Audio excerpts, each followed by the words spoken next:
Olá a todos, sejam muito bem-vindos a mais um episódio do seu podcast A Arte de Vencer.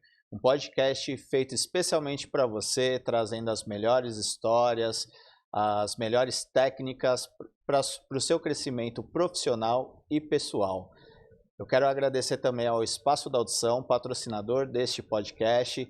É com muita honra que a gente recebe o Espaço da Audição como patrocinador, uma empresa brasileira no segmento de aparelhos auditivos, com uma atuação em todo o Brasil, com centenas de representantes, uma rede credenciada muito ampla, com profissionais amplamente qualificados, onde você vai encontrar o melhor atendimento, a melhor prestação de serviço e as melhores tecnologias.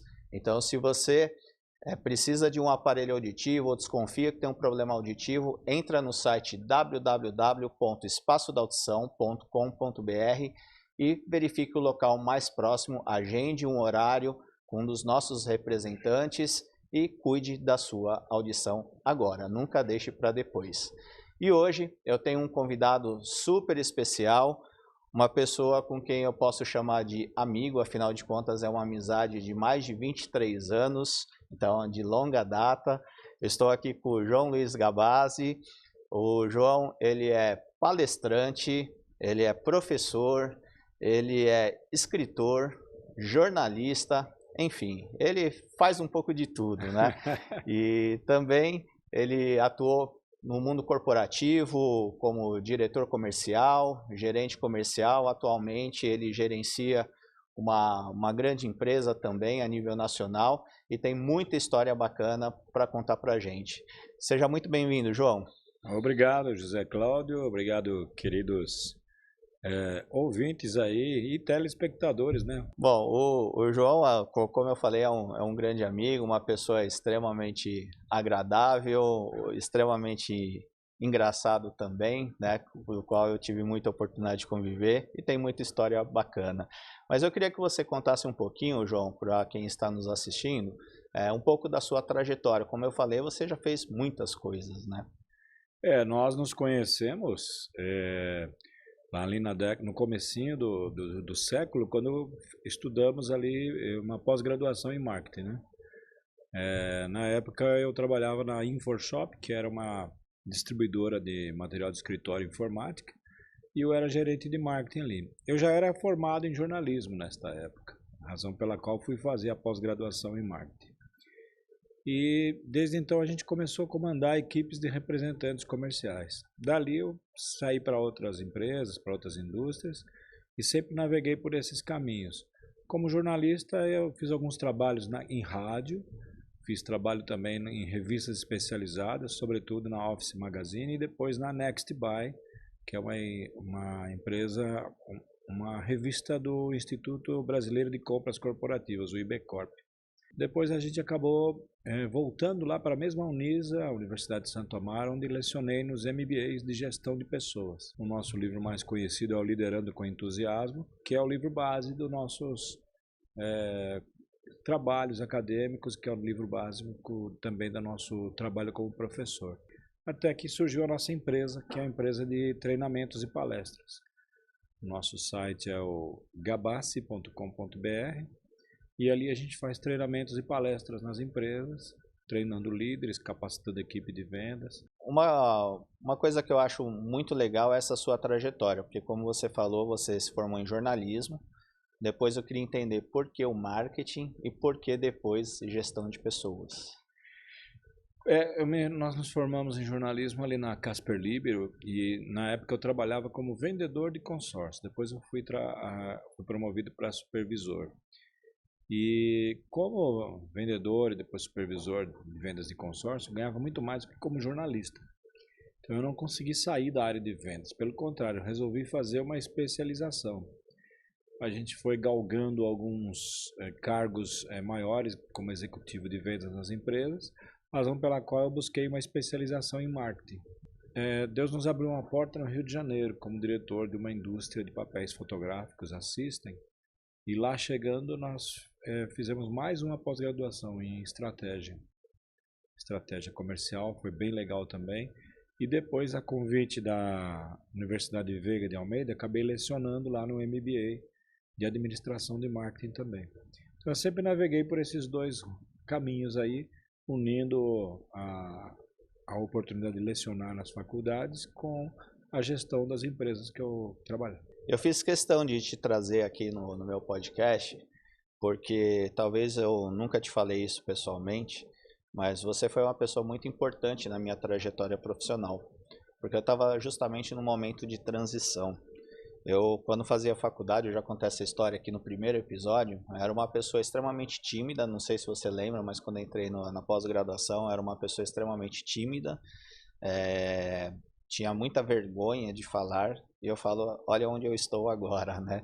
E eu falo que uma das pessoas, tiveram várias pessoas que fizeram parte desse processo, mas uma das pessoas mais relevantes foi você, nesse um ano que a gente conviveu junto, porque você sempre falava assim, você tem conteúdo, você tem capacidade, vai e faz, não tenha medo, vai lá e faz. Tanto que você me convidou para aonde você foi lecionar, você me convidava para ir junto, você dava palestra, falava vamos lá, vamos junto, né?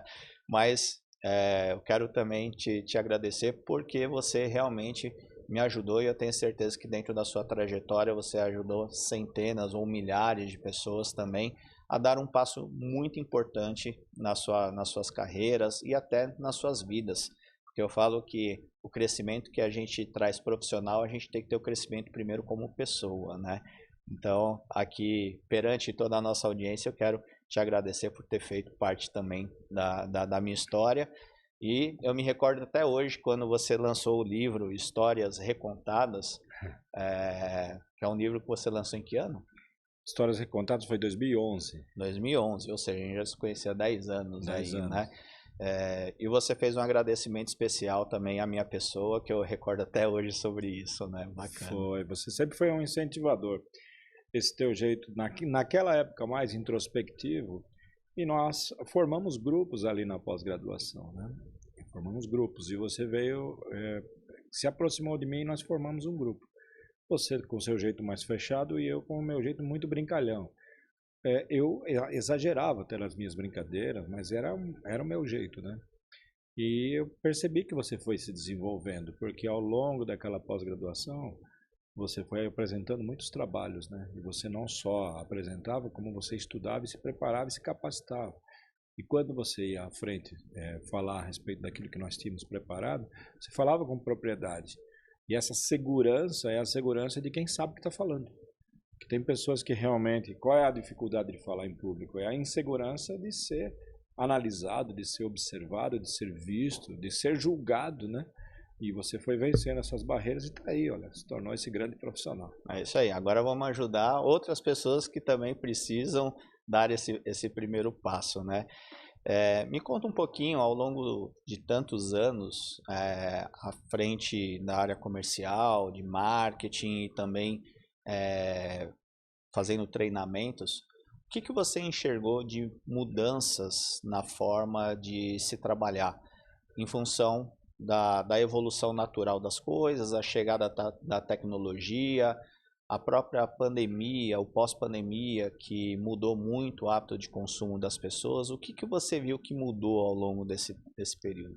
E quando a pessoa usa a tecnologia e a cultura a seu favor, ela acaba fazendo com que a sua inteligência seja competitiva. Todos nós conhecemos a disciplina de TI, de Tecnologia da Informação, e aí você tem um caminho muito fácil de entender quando você faz uma escalazinha para a busca do que é realmente conhecimento. O elemento básico da comunicação é o dado, certo? Então, quando você tem um conjunto de dados, você passa a ter informação. Aí você tem um conjunto de informações, você tem conhecimento. Se você tiver um conjunto de conhecimento, muito conhecimento, você tem cultura. Então, olha como nós já estamos no quarto estágio: dado, informação, conhecimento, cultura. Se com essa cultura você se der bem, você é inteligente. E se com essa inteligência você fizer o bem, você é sábio. Então, se você usar toda essa tecnologia, toda essa cultura, todo esse conhecimento para se dar bem e para fazer o bem, você adquire sabedoria. E com sabedoria você toca a vida tranquilamente. Exatamente. E tem uma frase até no seu site que eu gostei bastante, até anotei aqui: as pessoas são o maior capital de uma empresa. Isso, mesmo com toda a tecnologia, não deixa de ser. Afinal de contas, é uma empresa, por mais que tenha um CNPJ, né, dos dois lados, mas à frente tem pessoas. O quanto você considera que o mundo digital tem afastado muito, às vezes, esse contato, essas relações humanas? Olha, quando a pessoa ela usa o mundo digital para se ensimesmar, para mergulhar dentro de si próprio e se fechar dentro de si próprio, essa pessoa vai ter problemas de relacionamento. Então ela vai ter a cultura, mas ela não vai ter a inteligência, né?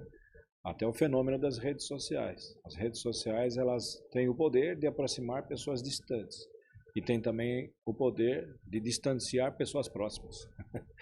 Então você tem que trabalhar isso para que você não seja uma pessoa altamente tecnológica e pouco humano, porque a missão do ser humano é ser humano. Exato. E você estava me contando também que você atua num mercado ainda muito tradicional, né, onde o marketing digital ele ainda não é uma grande realidade. Então, por mais que o marketing digital esteja aí, ainda há segmentos em que há uma necessidade ainda da visita do representante, do contato pessoal, ele ainda valoriza muito isso, né? Muito. No nosso segmento, eu trabalho numa importadora. A nossa empresa é a Upbond, que é uma indústria de adesivos, e a maior parte dos nossos produtos vem já prontos do exterior. E como importador, nós temos uma vantagem competitiva muito grande, mas eu não consigo quebrar a cadeia e chegar lá no consumidor final. Então nós temos que vender para os atacadistas. Os atacadistas, por sua vez, vendem para os lojistas e estes para o consumidor final. Só que esse relacionamento entre indústria e atacadista é 100% humano. Ele é feito através de representantes comerciais. Os donos dos atacadistas, eles ainda não fizeram a sucessão empresarial. São pessoas que estão entre 50 e 70 anos de idade, que nasceram aí entre a década de 70 e a década de 50, né? Então eles estão mais ou menos nessa faixa etária. E eles sequer participam de conferências online. Você não consegue conversar com eles. Vou fazer uma chamada de vídeo para demonstrar um produto. Não existe isso. Você tem que se valer de uma equipe de representantes comerciais. É a venda externa. E é aquele velho representante com a pastinha debaixo do braço, com o mostruário do produto, que chega lá, mostra o produto, negocia grandes quantidades com esse atacadista. Esse atacadista, então, por sua vez, ele vende para os lojistas e esses para o consumidor final. Estes lojistas, quer sejam lojas online ou quer sejam lojas de varejo, esses camaradas, sim, precisam, senão estão fora do mercado. Se né? eles não mergulharem no marketing digital, se eles não mergulharem fazendo suas publicidades nas redes sociais, eles estão fora do mercado. Porque o consumidor final cada vez menos quer sair de casa para fazer uma compra. O e-commerce é uma realidade, né? E as pessoas querem comprar pela internet.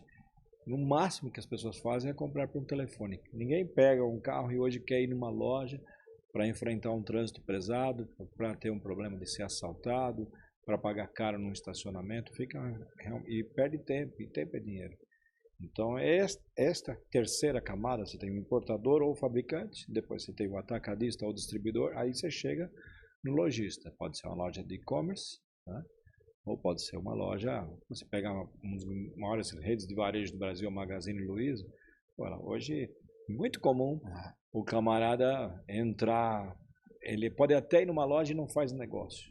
Ele vai para casa e depois que ele escolheu um produto, ele entra na internet para descobrir o menor preço. Até porque já se criou uma cultura que na internet tudo é mais barato. Tudo é mais barato e tem razão que é mais barato, né?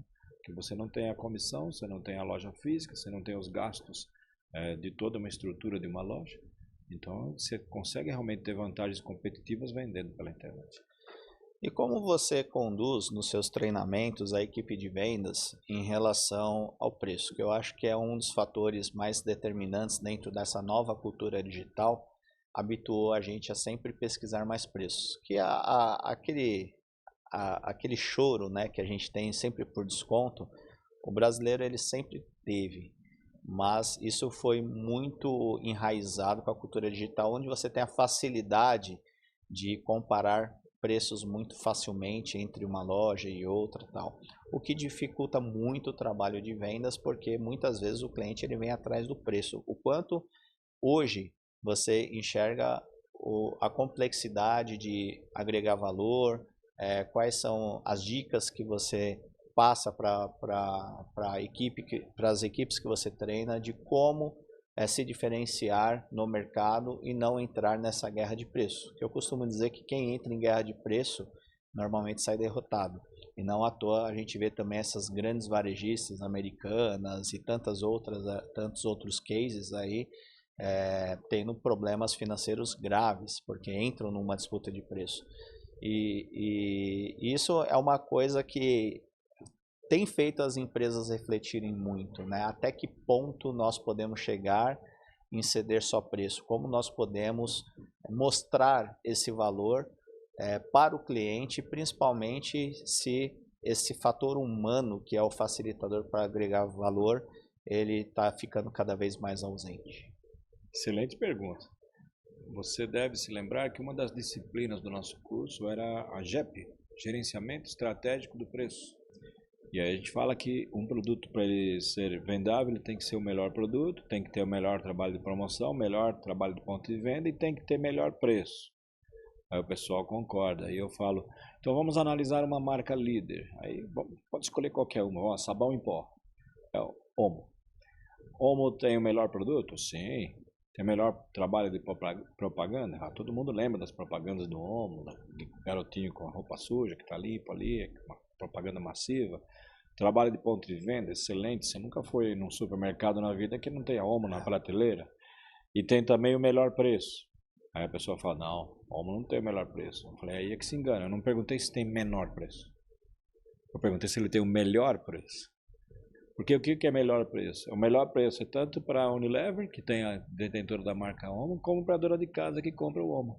Porque a Unilever quer o quê? Ela quer, para ter o melhor produto, para ter a melhor estratégia de promoção, para ter o melhor trabalho de ponto de venda, ela precisa ter o melhor preço, não o menor preço. Porque tudo isso custa. Tem. Que é bem diferente, né? É uma teoria bastante interessante. Olha a diferença entre menor e melhor.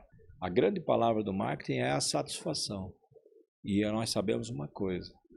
O que os olhos veem e o coração deseja, o bolso paga. Pergunta para uma pessoa que acabou de colocar um aparelho auditivo e que passou a ouvir, alguém que não ouvia mais passou a ouvir. O nível de vida dela melhora, a alegria dela volta, ela começa a se relacionar, ela tinha perdido o interesse em se relacionar porque ela simplesmente não ouvia as pessoas. Ela entra, ela recupera o sorriso, recupera a autoestima. Qual é o valor disso? Já vou te contratar como garoto propaganda já. Não, mas o que você falou é uma verdade, né? E a gente entra muitas vezes no hábito, né? E principalmente o pequeno empreendedor, ele tem muito medo da concorrência, principalmente das empresas maiores, mais competitivas. E muitas vezes ele precifica o seu preço para competir no preço do outro. E ele deveria focar mais em se diferenciar nesse mercado. Eu falo que hoje, eu como consumidor, eu prefiro muito consumir do pequeno negócio do que das grandes empresas. Porque no pequeno negócio você tem, além de um atendimento mais próximo, você tem um pós-venda às vezes mais fácil, né? Porque por mais que a tecnologia esteja aí para ajudar, mas na hora que você precisa de um pós-venda, muitas vezes você não quer falar com um robô, às vezes você não quer tratar com digite 1, digite 2, digite 3. E eu falo que o pequeno negócio ele tem muita facilidade em conseguir essa fidelização do cliente, fazendo com que ele não veja só o quanto que ele vai pagar, e sim o melhor preço, que é aquele que realmente vai satisfazer e que vai dar uma tranquilidade para ele, né? E aí, justamente trazendo um pouco dessa cultura, que tipo de recado você daria então para pequenos empresários? E eu sei que no seu dia a dia você lida também com pequenos, médios e grandes empresários. Que orientação você passa para o pequeno para que ele explore todo esse potencial que ele tem, até por ser pequeno? você praticamente deu a resposta no enunciado da sua pergunta. Nós temos que nos diferenciar pelo serviço. Você pega esses supermercados de bairro, eles estão sempre repletos. E o que tem lá no supermercado de bairro? Você sabe que ali você vai encontrar um preço de alguns produtos commodities um pouco mais caro que as grandes redes. Mas você vai lá, você vai encontrar um pão quente. Você vai encontrar uma verdura fresquinha. Você vai encontrar um cara do açougue que fala: oi, José Cláudio, como é que tá? Tudo bem? Vai querer aquela carne? Vai te tratar pelo nome, vai te conhecer. Não é? Então esse diferencial é o relacionamento, é o serviço, é a qualidade do seu atendimento. Se você for bem atendido, você volta. Todo mundo gosta de voltar onde foi bem atendido. Né? Então o japonês até chama essa técnica de kairu. Né? Você deve ter visto que o japonês gosta de dar um sapinho verde para as pessoas. O kairu, na verdade, ele é o sapo verde, em japonês chama-se kairu, mas ele também, por coincidência, é a conjugação do verbo voltar em japonês, kairu, volte. Então, quando te dá um kairu, então você vai dar um kairu para o teu cliente, volta aqui, né? Você deve se lembrar que antigamente, quando você comprava pão, vinha o pão dentro de um saquinho que estava escrito assim: servimos bem para servir sempre. Né? Então o segredo é esse, você ser bem atendido. Você tem que fazer a diferença. Nós viemos no mundo para fazer a diferença. E você faz a diferença sendo diferente. E a gente sabe também que uma equipe, ela é reflexo do seu líder, muitas vezes. Né? Então, como capacitar lideranças para que consiga potencializar e trazer esse tipo de resultado? É importante você treinar caráter e treinar, você contratar caráter e treinar capacidade. Isso é muito importante. Primeiro você tem que confiar na pessoa, depois você vai treinando a sua capacidade. Liderar é a arte de transformar o adversário em aliado. Nós escrevemos isso no nosso livro Liderando com Entusiasmo. Liderar é a arte de transformar o adversário em aliado, porque todo mundo que está na tua equipe, quando entra, você tem ali 3 tipos de pessoas. Quando você pega uma pessoa e coloca ela como líder, entre os liderados ele vai ter 3 tipos de pessoas ali. Primeiro, aqueles que ficaram chateados com a pessoa que acabou de ser promovida à liderança, porque eles é que queriam ser líderes. Segundo, aqueles que não estão nem aí. Não importa quem seja o líder, eles vão continuar não trabalhando, não produzindo. Né? E você tem então a terceiro tipo de pessoa, que são aqueles que estavam torcendo por você, que vão acabar te bajulando. Já te bajulavam antes e vão te bajular agora. Os 3 são teus adversários. Quem te bajula é adversário. Quem tenta puxar o teu tapete, em vez de te confrontar, vai te afrontar, vai tentar te perturbar, é teu adversário. E quem não está nem aí para trabalho também é teu adversário. Cabe ao líder fazer o quê? Identificar quem são essas pessoas, capacitar. Tem pessoas que você sabe que o caráter dela não vai valer a pena. Ela pode até ser um bom, produzir bastante, mas ela não sabe trabalhar em equipe. Essa pessoa não vale a pena treinar nem capacitar. Uma pessoa dessa causa um estrago muito grande. Causa um estrago grande. Então, identificou, tira. Os demais você está sempre treinando, capacitando, né? E conversando com algumas pessoas que estão na liderança, eles apresentam muitos desafios em relação às novas gerações, porque as novas gerações vêm com outra metodologia de pensamento, mais ambiciosas, também mais imediatistas, e isso muitas vezes em empresas com culturas ainda tradicionais acaba acontecendo um choque. Então, que tipo de dicas você dá para os líderes que você forma em como lidar com essa nova geração que ela é sábia, ela tem muita energia, quer fazer as coisas, mas ao mesmo tempo ela quer as coisas mais rápidas, elas têm pretensões, ambições, até metodologias de trabalho. É uma geração que também quer desfrutar a sua vida, não quer ficar só refém do trabalho, né? Então ele tem um equilíbrio na sua vida profissional e pessoal também maior do que a nossa, que sempre trabalhou muito e depois que a gente foi cuidar de desfrutar um pouco da nossa vida. Então, que tipo de dicas você daria para esses líderes que vivem essas situações desafiadoras? Primeiramente, os líderes atuais são pessoas que estão aí numa faixa etária entre esses 50 e 70 anos que eu te falei. E eles têm que entender que essa nova geração que está chegando chega com esse gás que você falou. Chega com o poder da inovação. E a inovação é a certeza de continuidade de todos os projetos. Todo projeto que tem inovação, ele está fadado a continuar. Se ele se fechar, ele vai ser ultrapassado e essa tecnologia vai ficar obsoleta. Então, é necessária a inovação. Recomendo a leitura de um livro, não é de minha autoria, do Luiz Serafim, da editora Saraiva, O Poder da Inovação. Lá ele diz que um projeto, para ser inovador, você tem que ter uma ideia, são 3 partes. Você tem que ter uma ideia que ninguém jamais teve, você tem que provar que ela é possível de ser realizada e tem que ganhar dinheiro com isso. Então, você pega qualquer time aí, vamos falar o esporte mais popular do Brasil ainda é o futebol, você pega aí essas equipes que estão começando agora a despontar. Recentemente o Palmeiras vendeu 2 jovens ali para a Europa, vendeu 3, né? Estevão, Luiz Guilherme e Hendrick, deu $1 bilhão à venda desses 3 jogadores. Dá para pagar a dívida de muitos outros times por aí, que nem eu vou citar o nome, né? É forte. Como é que eles conseguiram isso? Como é que esses jogadores tiveram essa proeminência? Eles eram jovens de 16, 17, 18 anos. Por quê? Porque eles tinham ali no meio de campo jogadores mais experientes. Pessoas que os lançavam.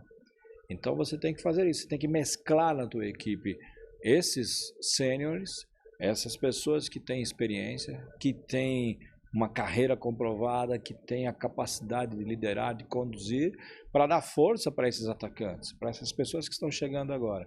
Então não pode ter choque. Esse confronto ele tem que ser totalmente, você tem que somar as energias. Nós somos um time. O time tem que ter aqueles camaradas com mais experiência que vão conduzir o jogo, tem que ter um atacante que vai botar a bola para dentro. Então você tem que, ao contratar, e aí vai um recrutamento de seleção interessante, contratar talentos, né? Então você, numa entrevista, você descobre quem tem talento, né? Quem está ali, às vezes o jovem com o primeiro emprego, é muito difícil de ter uma oportunidade, né? Mas coloca ele numa linha de frente, coloca ele numa área em que ele vai prestar atendimento, verifica como ele trata as pessoas, né? Normalmente a pessoa que trata bem os seus pais, que é respeitador em casa, vai ser respeitador no trabalho também. E aí você vai fazendo essa mesclagem, vai colocando pessoas mais experientes com esses jovens e você evita os choques. E um vai passar a respeitar o outro. Você vai ter uma equipe heterogênea de idades, mas homogênea de objetivos. Você tocou num ponto bem interessante, porque na minha época as empresas contratavam baseadas na faculdade que você fez, no nome da faculdade. Depois a gente transitou pela sua experiência, por onde você andou, quais empresas você trabalhou, o que você desempenhou, que tipo de resultado você trouxe. E agora a gente vê essa modificação, que as empresas estão muitas vezes abdicando dessa experiência para trazer os talentos, né? Recrutando talentos. E esse talento está muito associado a essa formação de caráter que você também mencionou, de valores, de propósitos, né? Então é interessante ver como também isso tem evoluído bastante, né?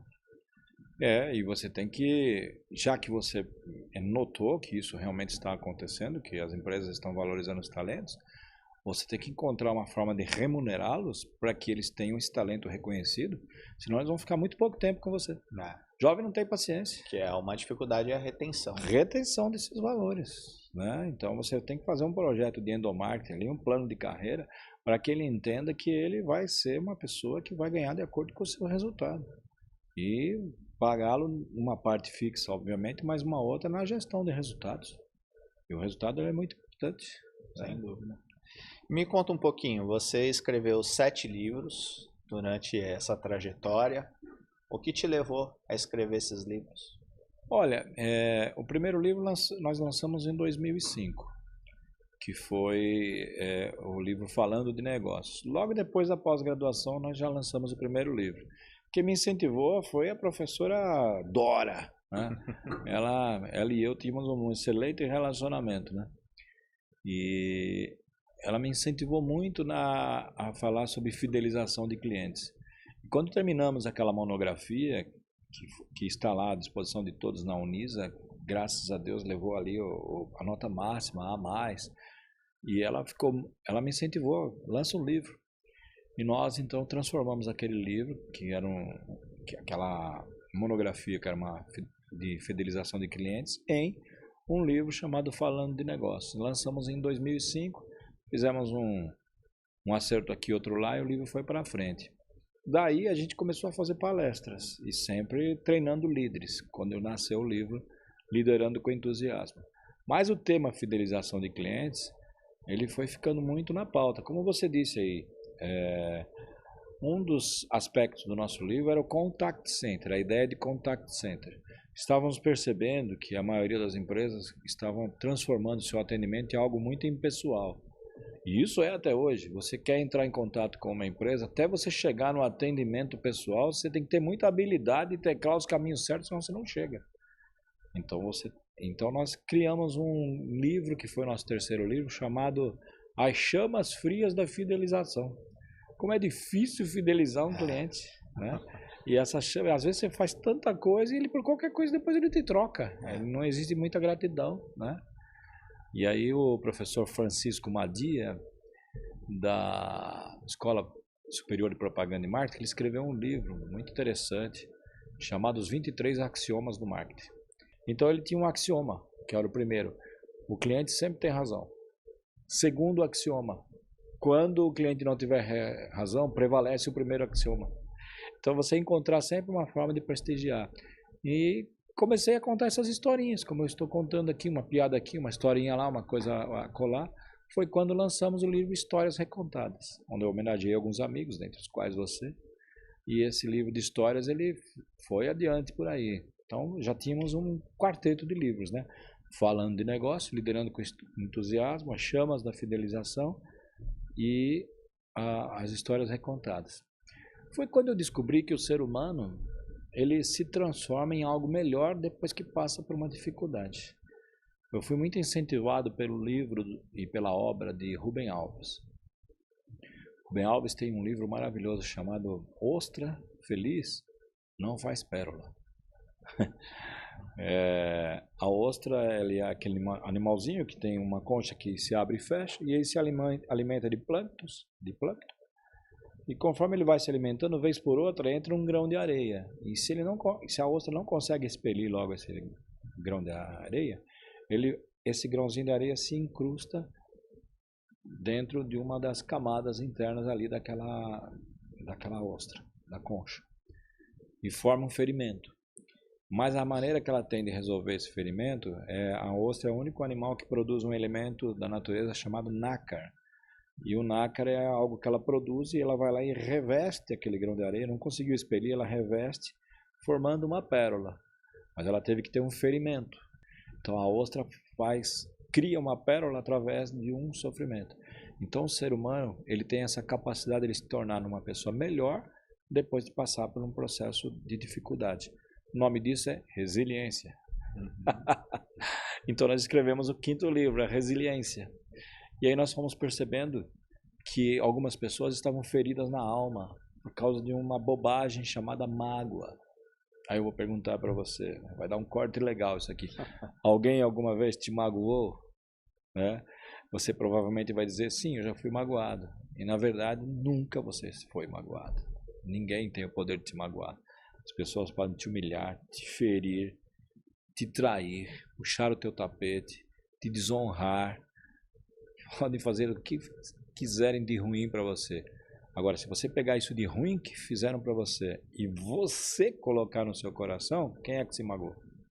Você se auto-magoou. Então, ninguém tem o poder de te magoar, você que se magoa. Sim, não abra um presente que não é para você. Boa! Né? Então, se você não abrir o presente que não é para você, tá tudo certo. Agora, bom. se você abrir, você vai ter que ficar com aquele presente. Né? Pois é. Posso contar mais uma história? Pode, claro. Eu gosto de contar história. Fica à vontade. O camarada soube que tinha um guerreiro imbatível E ele tinha vencido todas as batalhas. Ele ficou sabendo que esse guerreiro já estava um pouco velho, falou, vou desafiá-lo. Ele morava no alto de uma montanha junto com alguns discípulos. E ele subiu lá e começou a desafiar o guerreiro. E o guerreiro não quis lutar com ele. E aí ele falou, pô, então a tua fama é mentira, você não é imbatível, você é apenas um covarde. Né? Você é um camarada que não tem brios, você não tem essa capacidade, você vive de uma forma a qual você não faz jus à mesma. E xingou aquele cara tudo quanto é tipo de nome lá e ele não brigou. E ele meteu a sua espada e foi embora, triste, cabisbaixo. E aí um dos discípulos falou, como é que você aguentou o cara te xingar tanto assim, ele te ofendeu tanto? Aí ele falou, ele não ofendeu não, não recebi nenhuma das ofensas. É o que você acabou de falar. Exatamente. Então ele falou um monte de coisa e eu não recebi nenhuma delas era para mim. Então se alguém te dá um presente e você não receber, o presente continua com a pessoa. Isso é um conceito simples, Básico. fácil também de colocar em prática, né? Não é difícil e muda muito. Muda muito, é uma questão de inteligência. Que dica você também daria para aquelas pessoas que estão nos assistindo e que querem dar um upgrade na sua carreira, melhorar as suas vendas, aproveitando para falar que todas essas referências que o Gabazi nos deu, nós vamos colocar na legenda, assim como o site dele, onde você vai encontrar os conteúdos desses 7 livros gratuitamente, né, João? É verdade, você acessando o nosso site, você pode escolher a capa do livro, dá 2 cliques lá e você vai fazer o download e não é preciso nem você se cadastrar e nem pagar nada. Depois nós vamos deixar o site na legenda para vocês acessarem, baixarem esses conteúdos. Leiam, são leituras bem legais, que eu tenho certeza que vocês vão gostar.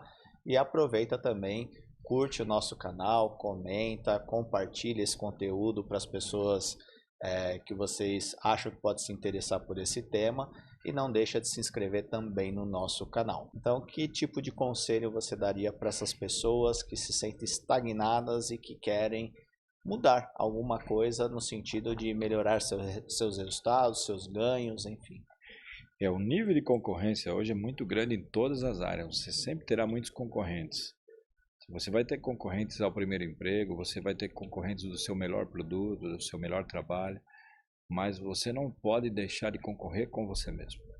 Você tem sempre que fazer o seu melhor. Você não tem que ser melhor do que ninguém, mas você não pode dormir sem ter feito o seu melhor.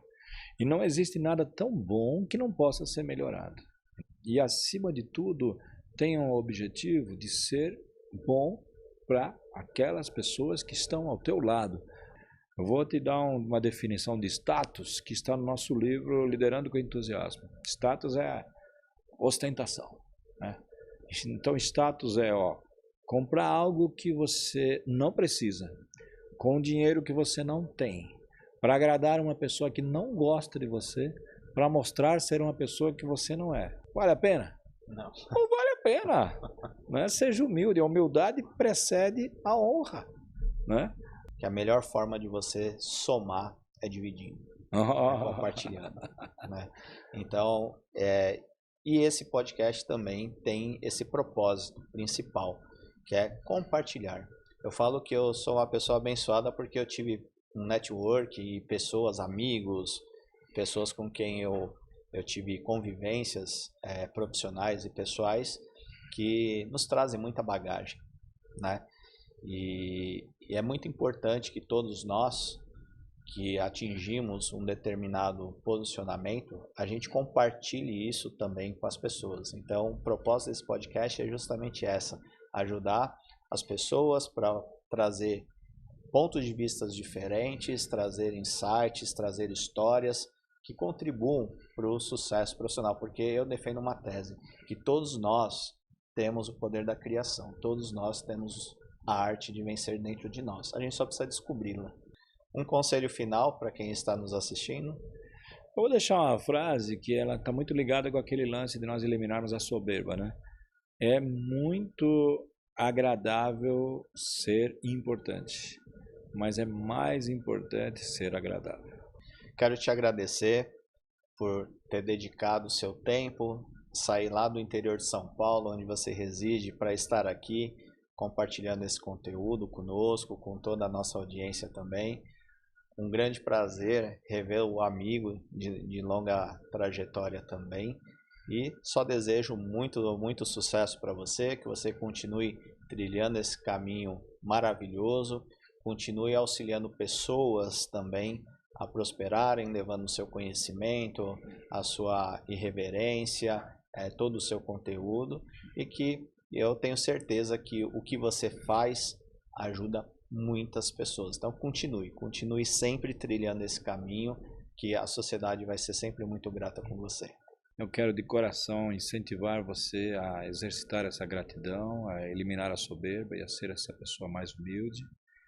E eu quero também agradecer aí ao Espaço da Audição por estar proporcionando aqui através desse patrocínio a realização desse encontro. Seu podcast Arte de Vencer estão por vir com convidados fantásticos. Já temos uma agenda cheia até o final do ano, com muitos convidados muito interessantes. Então, dê o seu like, ative o sininho, se inscreva no canal e assistam a todos esses podcasts, que eu tenho certeza que vai ser muito enriquecedor para você, tá bom? Obrigado, até a próxima.